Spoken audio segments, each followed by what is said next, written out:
എല്ലാവർക്കും നമസ്കാരം. ഞാൻ വത്സല മുരളി. ഞാൻ ഇന്നിവിടെ ഉണ്ടാക്കാൻ പോകുന്നത് ഒരു ഉള്ളിപ്പുളിയാണ്. പെട്ടെന്ന് ഉണ്ടാക്കാവുന്ന ഒരു ഉള്ളിപ്പുളി. ഉള്ളിപ്പുളി പലരും പലവിധം ഉണ്ടാക്കും. ഞാൻ ഉണ്ടാക്കുന്ന വിധം നമുക്ക് നോക്കാം.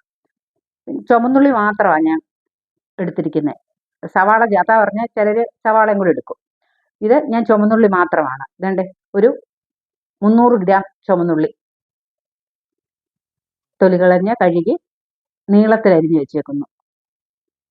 പിന്നെ പച്ചമുളക്, ഇത് രണ്ടുമാണ് ഇതിൻ്റെ നമുക്ക് വഴറ്റാൻ എടുക്കുന്നത്. പിന്നെ ഇതിന് ചേർക്കാം മുളക് പൊടി, മഞ്ഞൾപ്പൊടി, മല്ലിപ്പൊടി, പുളിവെള്ളം, വാളംപുളി പിഴിഞ്ഞത്, പിന്നെ ഇച്ചിരി ഉലുവാപ്പൊടി, പിന്നെ കടുക് വറക്കാൻ എണ്ണ, കടുക്, കറിവേപ്പില, വറ്റൽമുളക്, പിന്നെ ഇച്ചിരി കായപ്പൊടി. ഇത്രയാണ് ഇതിൻ്റെ സാധനങ്ങൾ. നമുക്ക് എങ്ങനെയാണ് ഇത് ഉണ്ടാക്കുന്നതെന്ന് നമുക്കൊന്ന് നോക്കാം.